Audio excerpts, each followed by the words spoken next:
Check,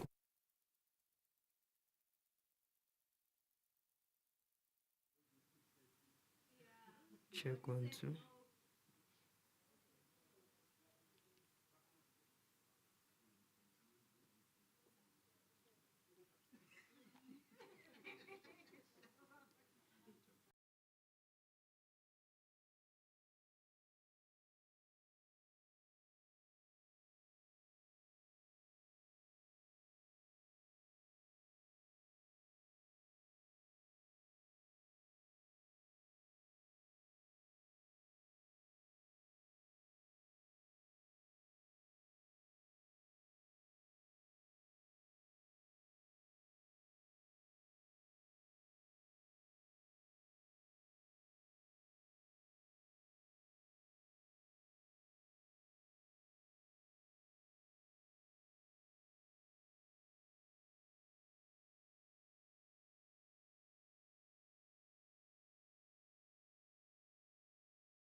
for transparency, let me make it open.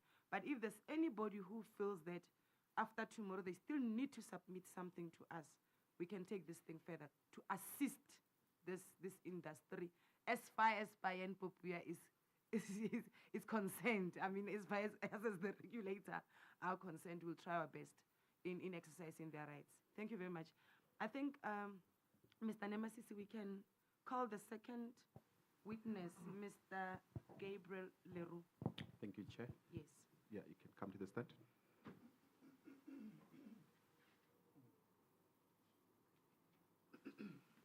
Yes, you can swear in the witness. Thank you very much, Mr. Leroux.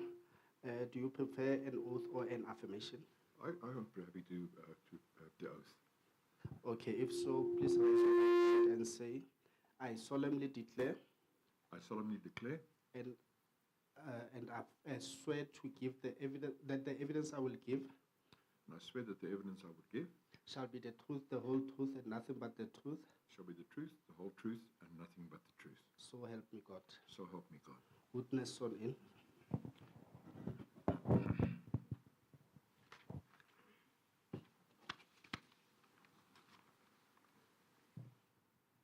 Thank you, Chair. May I proceed, Chair? Yes, please, Mr. Nemasisi, you may proceed.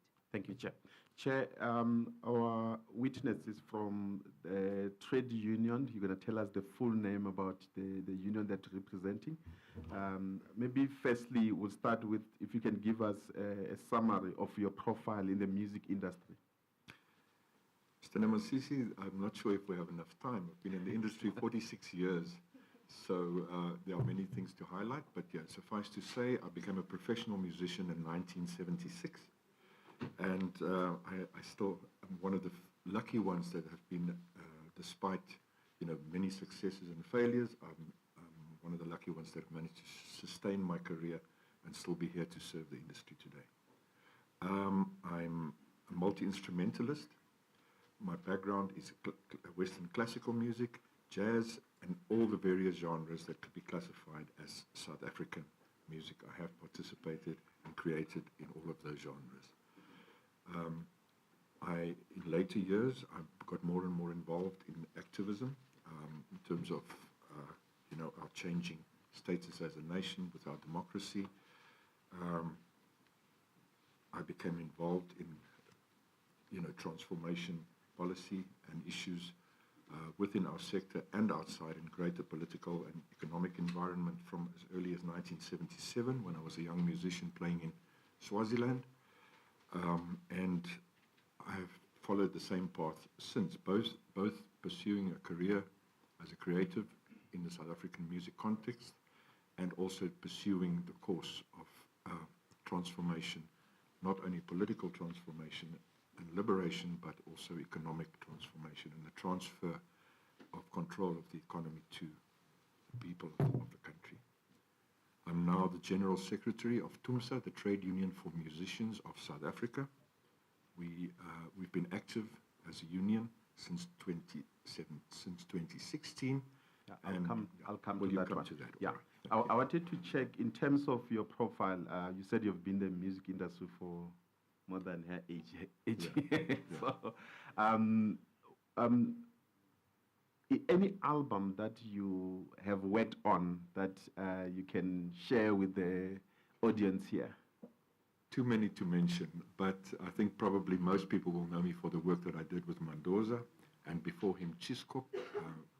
I was fortunate enough to be there to discover the young group called Chiskop. We did many tracks like Sugia Klema, Siafuna Abantwana, Abasazi, Dlala Mlungu. I was Mlungu, who was Dlalaling. Then, subsequent to that, we released Mendoza's first solo album, 925 Zola South, with the hit Uzwe Tola Ganja and Telekoneni. You'll remember that one. Most white people didn't know of his existence then, but then we did Nkalakata after that, the following year, and that crossed over, as most of us know, and it was an incredible blessing for me to be part of that journey. People probably wouldn't know that I'm actually a jazz musician, and I've done a lot of South African jazz as well, with Sony and many of the other labels. And I've done rock and pop and even hip hop. These days I do hip hop and rainklets and house music. I do all of the above. I'm absolutely passionate about the South African collective cultural brand, and that we should not only establish our place in the hearts and minds of South African consumers, but that we should be able to take this unique brand of ours international, where there's a massive appetite, and get the economic benefits of those revenues flowing back into the country, which is not happening at the moment. Yeah. Any award that you have got throughout your career?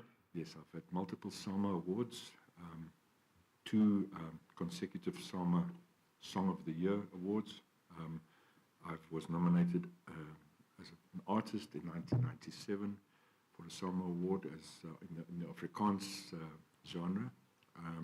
And I've had multiple awards and nominations that I was associated with for artists in various categories, including Kwaito Single of the Year and Best New Artist and, Best Video, various.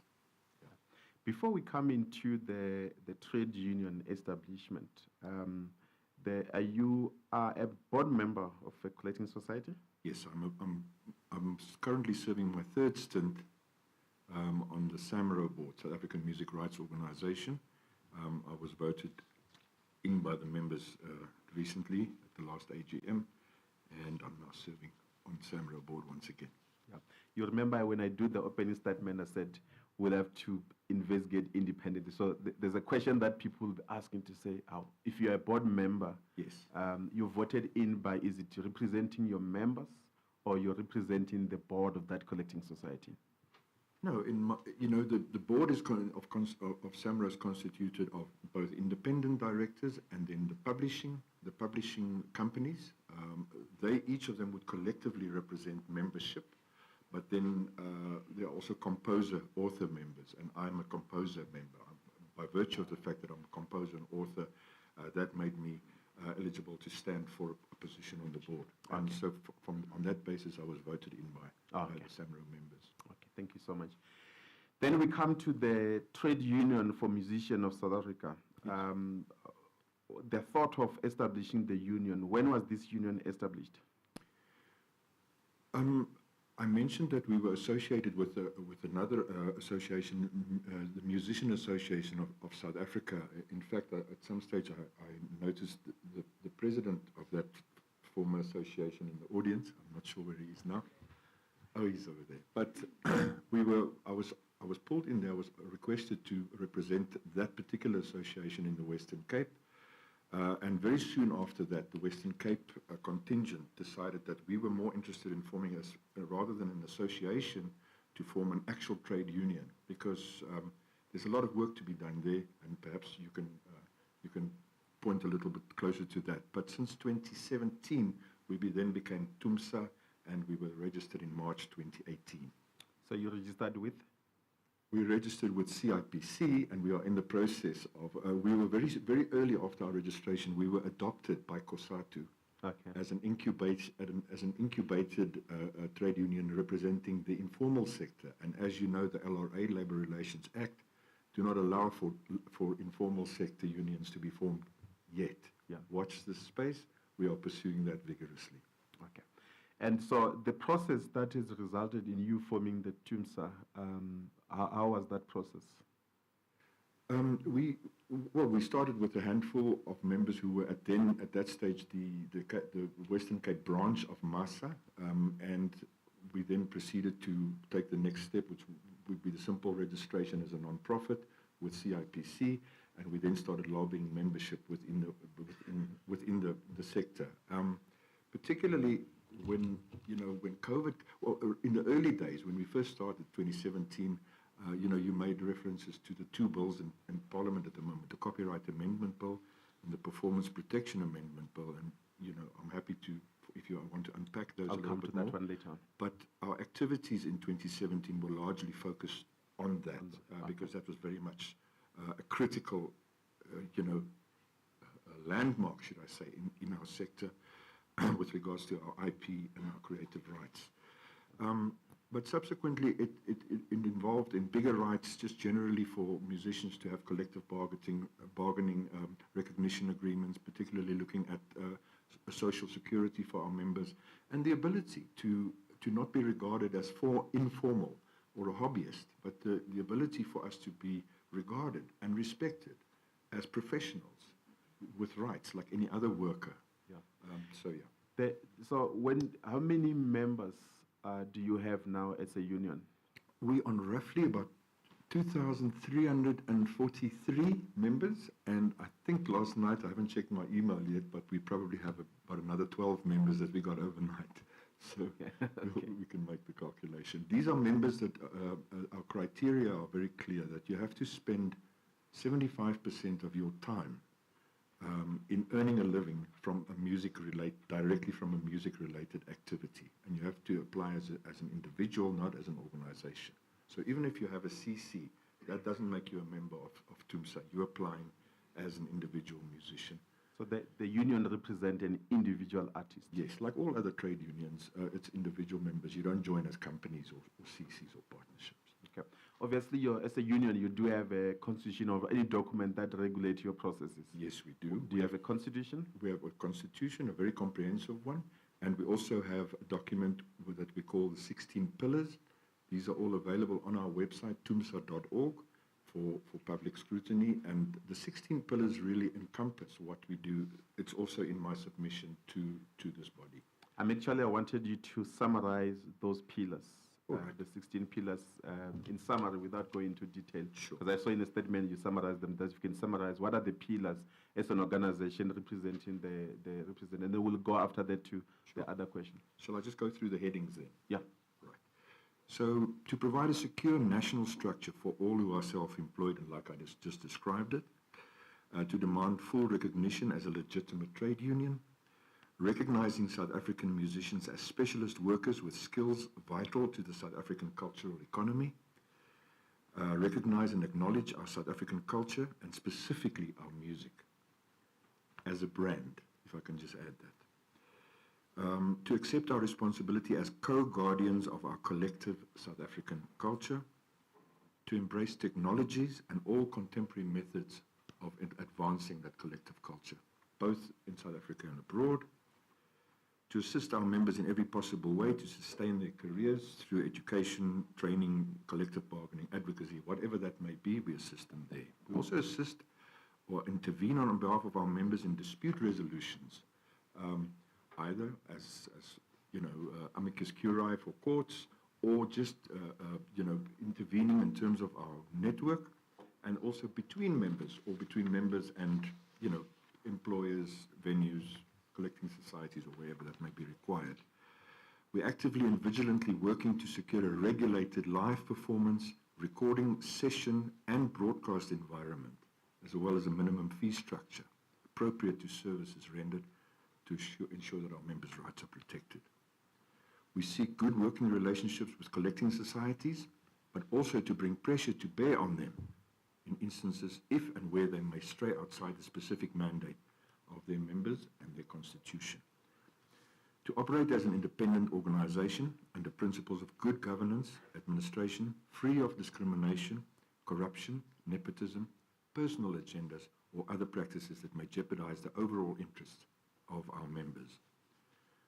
To identify and pursue opportunities for cooperation in forming alliances with other like-minded, culture-relevant organizations, groupings, or individuals, both regionally, nationally, and internationally, to further the cause of musicians and cultural workers in our country and worldwide.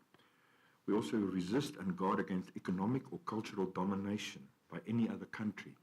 And this is one that we're particularly vigorous on in terms of our activism and our advocacy, because as we know that our cultural economy has been dominated, particularly by Western countries, ramming their culture down our throat. We aim to be governed and guided by the democratic and legitimate will of our collective membership in order to trade, accumulate assets, etc.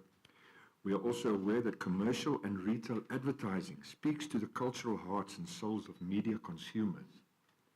And just to give you an example and for the public to know is that we have a particular beef with the fact that where big money, big advertisers spend big money on our broadcasters and, whether it be television, radio, and even online, most of the time you'll find that the music they associate with that is not South African.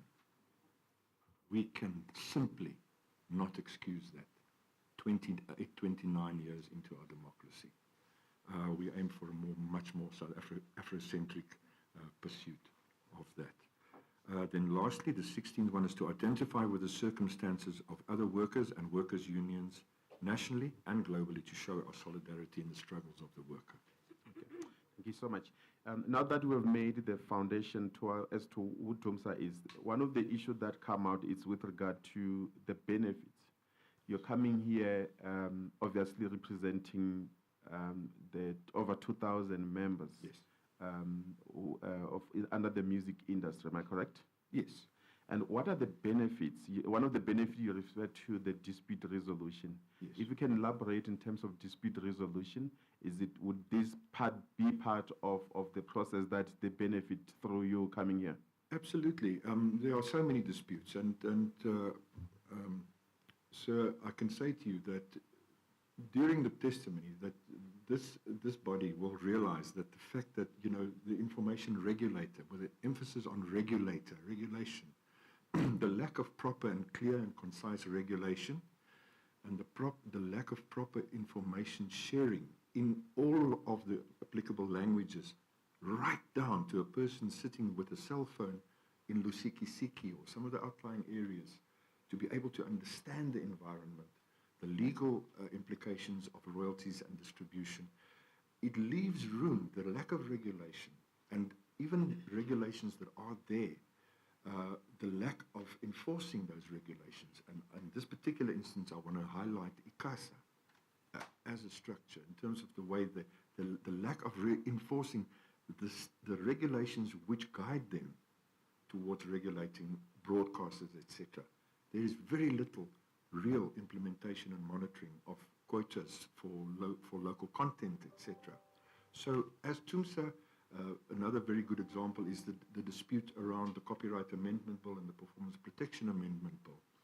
Effectively, the fact that the two bills were linked right in the beginning, it pitted the actors and musician creators almost completely in conflict with each other, which should not be the intention, because we collectively, as actors and musicians and creators, have so much collectively to either gain or lose from these two pieces of legislation, to the point where the dispute on specific clauses, where the tech platforms came and interfered and got involved, and I'm not going to debate that now or the merits thereof or not, but the fact that we were pitted against each other led us to the bill going back to the president after 4 years and very expensive and long-winded processes in Parliament, and the president actually sent it back, where the new Parliament now has to grapple with many of the same issues. And had we had a way of following particular processes and protocols, and there was more of a collective attempt to promote what is South African, essentially we may have been down the line of having two separate bills that are related, but that the one is not linked to with an umbilical cord to the other that could either prejudice one or the other of those who are meant to benefit. I'm also not forgetting the actual consumers, the users of copyright in the new changing environment. We no longer sell hard copy. Our distribution channels of music, everything is moving towards live streaming now. And the revenue model for those who host, for instance, the tech platforms, are so dependent now on advertising, not so much not on the sale of downloads or the cost of streaming on the streaming platforms, but they make their money on advertising. And if you look at the distribution of those contributing and creating the content which attract those advertisers, the distributions to the musicians and the creators end up absolutely obscene.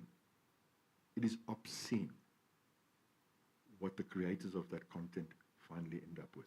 Yeah. So I've just given you a couple of examples. Yes. Lastly, I may say, for instance, SAMRO members have got so many problems that they experience with SAMRO. And I sit on the board, and I'm aware of these things. And part of what I do on the board is to lobby that we should improve our services to even the most insignificant member with the smallest body of contributing works. And as such, TUMSA is engaging with SAMRO to have regular monthly or bi-monthly meetings where we will take a group of our members, we will do our homework, find out what their problems are, and then engage with SAMRO on a given day and tackle them one after the other so that by the end of the day, we walk away with solutions. So these are some of the examples. Okay. Then 2020, Yes. COVID hit. Yeah. You're representing over 2,000 of those artists. You are aware of the complaint that we're investigating. It's relating to access to information on the payment of royalties. Does this question of this non-refusal of access to information relating to payment of royalties emanate with your members? Absolutely. A couple of observations when you mention, firstly, COVID. Our membership just accelerated with the onset of COVID. Why? Because overnight, we were really robbed from an existence. No play, no pay. And we had absolutely no recourse to social security like UIF or any other option for musicians that the one day they were still working and they had gigs lined up. And many of these gigs are not regulated by formal contracts. These are just, hey, can you come play? And the guy turns up or she turns up, and at the end of the night, they get cash from the till. Others are much more, formal, where they be in the form of contracts or memorandums of understanding between the venue and the performer. And those were easier to calibrate in this regulated state. But by and large, the vast majority of our members overnight got shut down from earning even 1 cent. And of course, that pointed a lot of members our way. So in terms of our membership growth, COVID did us a favor because it exposed the lack of protection and the vulnerability of musicians and other creators. But, we're in the business of musicians. So for us, those are the problems that we dealt with. Now, to get to the second part of your question in terms of the access to information. When I was approached to represent TUMSA in this particular deliberations, I made it clear to the regulator that as TUMSA, we don't have an existing or a current dispute, with the parties who brought this matter in front. We are here just to provide some assistance to the regulator to have a better understanding of the context in which these disputes exist. And from our perspective, the sharing of information or the lack of sharing of information, and not always willingly, it's just the lack of we have many things that work against us. Firstly, we've got 11 languages. If you're only sharing information in English, a lot of things get lost in translation. And also, the use of a language, maybe what we would say highfalutin. If you read music contracts, if you read the type of English that would be used by collection societies and in which information is disseminated to its members, you have a very, very good chance that, 6, 7, 8 out of every 10 members do not quite actually understand what each of those paragraphs mean in essence. That is a problem, and it's as basic as that. We have a serious lot of work to do in terms of making information much easier for those who are at the coalface of creating creative content, where the value lies. I'm pausing now because we all need to remember, where does the value lie? The value lies there in the little room when the product of the mind is fixated into something that can be distributed and shared into a market and thereby becomes a commodity which can generate revenue.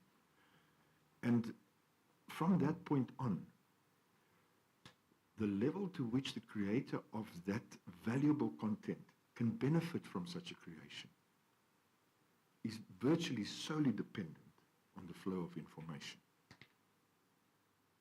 So any deficiency to that process of sharing information is detrimental to the very person who created that content in the first place. And there are many, many instances. Now, so in an environment which is so unregulated, which is so fuzzy, and so many lines are so blurred, these are between publishers and content creators, collecting societies, departments, broadcasters, live venues, and so many other instances of where this content realizes its potential for generating revenue. In an environment like that, it leaves it open for manipulation and exploitation. And the problem is now that there are those who will intentionally use the fuzziness and the vagueness of that environment and the real lack of structure for a regulated flow of information that can be clearly understood, like I said, to the most insignificant of creator. It makes for an environment where all of a sudden you would get, in Parliament, for instance, we had instances where we would sit in the, behind closed doors with the portfolio committee, and MPs who are voted into Parliament by a constituency who have not got the closest understanding of the creative industry will just go straight for the slogan of, no, artists are dying like paupers. The societies are slaughtering and the blood is flowing. Now, these are political statements, but based on hearsay, based on sentiments, and many of those political slogans have got a basis, a justifiable basis somewhere. But the real issues at play at the coalface, and if you analyze the process, are much more complex than that. And on that basis, TUMSA would like here, and to make it even to the public who are watching now, and to all of these parties represented here, we are pleading that there should be better and a clearer flow of information. We understand the need also in a competitive environment where record companies are competing for a stake of what's available. But by the same process, there's competition in between, artists in the same genre for available airtime, etc. So, but at the same time, when it comes to one's livelihood, if you do not have access to that type of information, you are dead in the water. It's no longer about how good the quality of your work is, but how you are able to survive in an environment where information regarding your creation is available to you, in your language preferably. Well, one of the, as we were conducting pre-investigation, one of the evidence that came to light is that sometimes as an artist, and because you represent the artist, is that you just receive 3,000 paid into your account. Yeah. And no one explains to you as to how did they calculate that 3,000 and why you're only receiving it after 5 years or some years. You get only little money that you get, but there is no supporting information to justify why you've been paid such kind of an amount. How would you explain what is the unique process that you want to see as an artist in terms of the issue of flow of information regarding the payment royalties and your entitlement of the entitlement of your members? So, Mr. Nemasisi, I would like to say to you, in an ideal world, and hopefully that maybe still in my lifetime, but hopefully in the lifetime of the younger members of the audience and also the live audience, younger musicians, there will be a day where the moment you've created a piece of music in your studio and you press the button that says release, built into that file that you're releasing to the planet, there will be some form of living ledger that is unerasable, that is indestructible, that you can literally, on your cell phone, track and trace. If your track is used in Outer Mongolia, you will be aware of it, or at least you will be able to see it if you so wish. And that would be the ideal. But for the moment, I think firstly, it will start with the will, the collective will of all the stakeholders involved to work towards, because as much for each stakeholder, it's actually to all of our benefit to have more transparency. It's to all of our benefit because it also protects you. Personally, I've had experiences where I was cast, just by my association of a collection society, I was cast as some sort of crook or some sort of bad doer. When, if you go and look at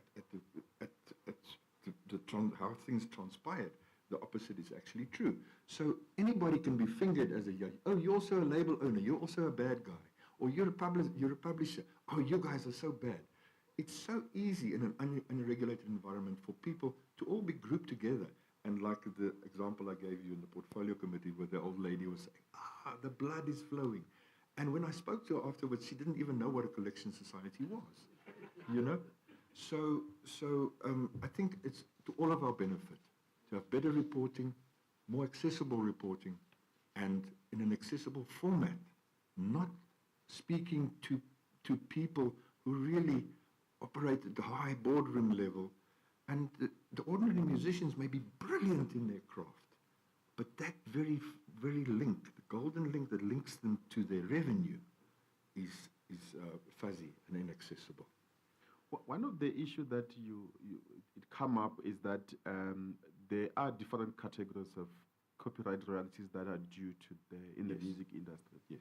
So you've got producers. I'm not good in that, so I don't know the industry. Maybe you can take us through in terms of the categories of royalties that are due. I think the evidence from the Department of Arts and Culture was that the performers, where there's a video being recorded, those people are entitled to a royalties, but in most instances they get paid only for shooting the video, and that's it. It ends there. But there are people, a lot of people behind the music. They've got producers, composers. I hope I'm mentioning correctly. But who are those people? What are the category of people under the music industry? Let's say you take one album. Yeah. We get the album, we play it as a public, but there's a lot of work, a lot of people who work on that. Can you take us through the categories of royalties that are due in one album, for example? Right, I can actually do better than that and go to one track, one song, because, you know, it just simplifies the model for you. So, you know, if I give these categories, there are some here that may say, yeah, but you forgot about this, you forgot about that. Please allow me to just kind of generalize that we don't get too complicated here. But I will start with mechanical royalties. These are generally collected by Capasso. They pay to the owners of copyright for composition or authoring of recorded music on a master when such music is transferred or copied to another format, for instance. So, to give you an example, you know, someone wants to use Kalakata on an advert, and it now has to be taken from an album or the master that belongs to the label, the record company which owns that master. In this particular case now it would be Universal, and they want to use that, and then they have to transfer that original recording to a format that can be used for the broadcaster, and linked, what we'd say, synced to a visual. So that's Capasso. That's roughly mechanical royalties, but it gets a lot more complicated than that. Then there's performance royalties. These are collected by SAMRO, South African Music Rights Organization. SAMRO collects on behalf of composers, and in other words, people who actually write the unique chord progression accompanied by a melody line, or just a melody line, or just an instrumental with no singing, or songs with the singing. That's the composer's part. And then you've got the author who writes the lyrics. So SAMRO collects on behalf of those and to the publishers of those two creative categories. They may or may not be the performers of the work. And the distinction needs to be made here for those who don't understand. Not all composers are actually the artists who makes the song. Many of the great musicians, well-known musicians, many of their compositions they didn't compose themselves. It was written by songwriters. Some of those songwriters were songwriters for many years before they even became artists themselves. Billy Joel is a prime example of that, and Michael Bolton, for instance. And many songwriters who earn a lot of money from writing songs never actually go on stage or perform any of those works. So it's important to know that SAMRO collects on behalf of the composers and the authors, not necessarily those who perform the works. Needle time. I asked her that question about needle time. Yes. So shall I elaborate? Yes, please. So there's sometimes a confusion between performance royalties and what I would say performers' royalties. Needle Time looks at those who add value to a composition by using their skill to perform it in such a way that it will appeal to a consumer, to make that consumer want to pay to have access to that. So this may also be the composer and the author, or it may not. So in a studio situation, for instance, what you would get is you would get the composition. The composers have already composed, and sometimes it's composed right there in studio. Now you've got the artist who's signed to a label, who may or may not be the composer. They then perform this work in a studio. That gets recorded. You have the singer, the artist, which is known as the primary performer, and then you have the secondary performers, who are normally everybody else. There's a ratio of the split. That essentially is a Needle Time royalty. There are many instances then where SAMPRA would collect where such works are performed. That looks specifically at those who are performing those works either in studio or in a live environment, where such a live environment is registered as a vendor for having live music performed in their venue, and they pay a levy to the various societies. And then there's audio-visual licensing. These are collected by, for instance, RAV, RISA Audiovisual. They pay to the owners of audiovisual, such as music videos, etc. And from there, again, those should be allocated to the various applications of whether there's performance royalties involved, copyright royalties, etc. Those would be collected by the applicable societies. So that's it in a nutshell. Okay, thank you so much. There's an issue about then fees or royalties that are payable. Yes. And use a practical example. There's a music video playing on a national television. I think the Department of Arts and Culture, they indicated that each video that plays on television, there should be a royalty payable on that. Yes, absolutely. So well, obviously, a number of royalties, depending on... Yes. Yes. So obviously, as an artist, I can just assume that whenever they see the music video plays there, the pocket just say money is coming. Yes. Do those artists that you represent as a union even know how much royalties they're entitled to? Not a clue. I can just say it in short. Not a clue. A veteran like myself, I've been 46 years in studio, I got a royalty from SAMPRA. Oh, nice. I never expected this. Oh, I've got 2,000 rand there. Yo! I can pay my Wi-Fi. Literally. If I wanted to now go and say, okay, hang on, now I must contact the society, I will be able to probably get access to that. But I shudder to think of my comrade who's, and I use this because that's union language, please, just so that we get that in context. My comrade sitting in Lusikisiki who wants to do the same thing. He can't speak English. And firstly, now he's got to contact SAMPRA to find out how did this come about, what body of works, how many times did my song play, on which stations, on which channels, etc. So I see some of my colleagues want to jump, but we're all in the same boat together. And I can say to you that the ability for the average musician to have a clear understanding of how royalties are calculated right now is extremely difficult. In the case of SAMRO, on the website there's a portal, there's a new portal now, there's a whole other story in terms of computer system that got invested in, that eventually bombed out, and there's a new computer system being instituted. Hopefully this one will work better. But where artists, and this is something else that I want to talk about, the reporting of royalties, I'm just sidetracking here for a moment, but I think it's important for your purposes, is that reporting, so the information given by the creator of such a work is also equally as important. You mentioned earlier that the collection societies may collect on behalf of members who who are not members, or should I say, Yes. creators who are not members, and then it goes to what's known as the UNDOC fund. The broadcasters are compelled to pay for whatever they broadcast. That process is in the process of becoming more and more sophisticated as technologies would allow. But until even very recently, there would be a specific coding system at the broadcaster, and that then goes to a collection society, and the coding that the collection society is set up to receive it in does not match the coding that it was given to them. Now we have a mismatch of codes.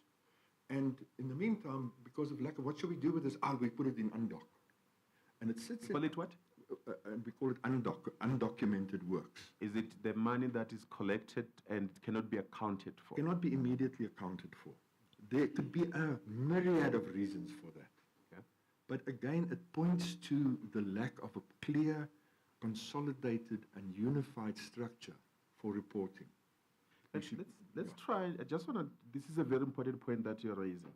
So I asked earlier on about the question about the artist whose music is played everywhere in the radio and television, Yes. and I'm sure they're excited when their music gets played, but they don't get. And you've answered to say, unfortunately, no one knows what's going on. Yeah.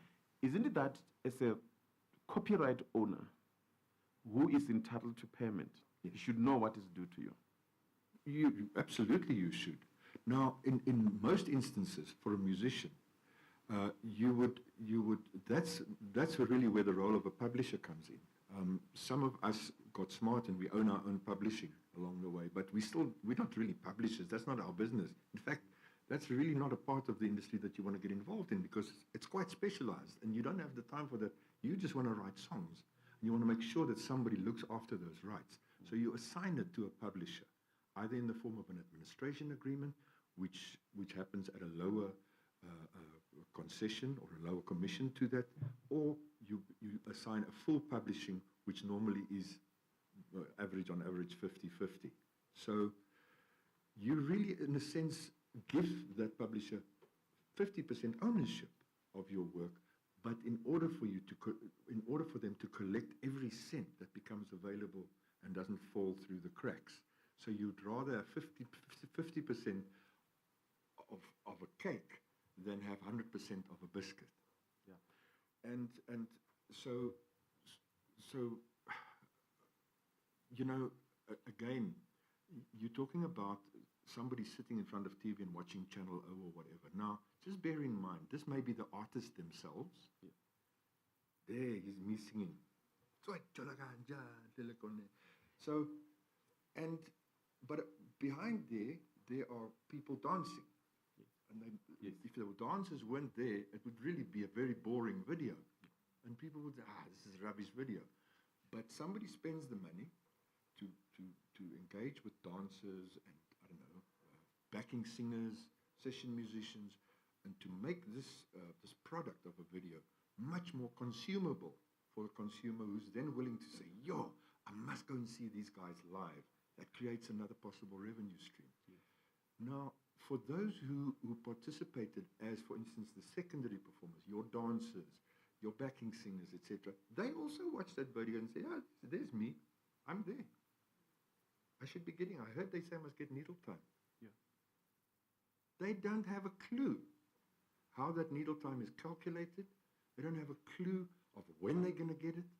And then you throw in the fact that since the MIT report, which, as we know, gave birth, in a sense, to needle time legislation, it started off with one of the greatest disputes in the history of the industry, where the record labels then came into opposition with the creators, with the composers and copyright. It went through court, I think for a period, I think it was 5 years, 5, 6, 7 years. These two parties were in court, because needle time again now is shared by the record labels and by the performers and by the composers themselves. And there are categories of distribution of that. So it is a complex thing where only the correct and transparent flow of information will limit the lack of understanding of those who are standing to benefit from it. Then let's talk about when the music is being played everywhere, performed anywhere. Yes. Is there an institution that monitor which music plays on this day? and collect the data? The SABC is going to come after 2, so I will also ask them that question. Yes. So how do they collect the data in terms of this is how much royalties payable to NEMA-CC? Yeah. Is there anywhere where you monitor the music artist plays? Yeah, so there's a couple of things at play here. Firstly, there's something called a blanket license. So for a broadcaster, it's really much easier to to be able to report. It should be, because if a member, and this is again starting with the person who creates the work, if they immediately after creation report to the relative collection society, we wrote this song, these are the composers of the music or composer, these are the people who wrote the lyrics, and here's a copy. Nowadays it's so easy, you just give them an MP3 or whatever, and there can be a record of that composition, and there's what's called the split sheet to define exactly who did what, and they should agree. Okay, I'm going to get 33%, you're going to get 15%. Aye, but I said that, okay, we'll give you 12, So there should be such an agreement, and that should be reported to a collection society.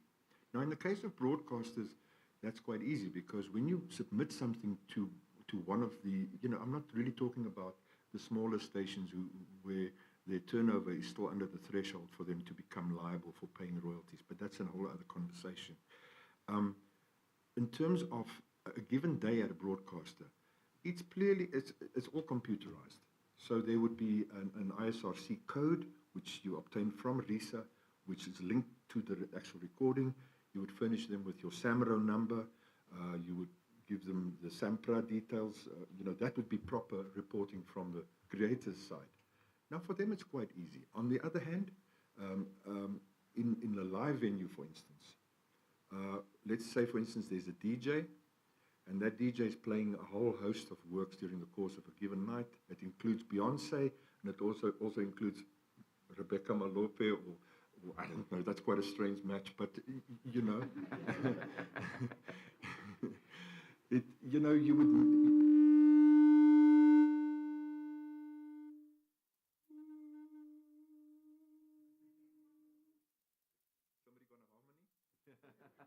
So it's a strange mode, but in every environment, the genre would be according to the people who patronize that venue. It'd be hip-hop, or it'd be just soft background music, or jazz, or classics, or whatever the case may be.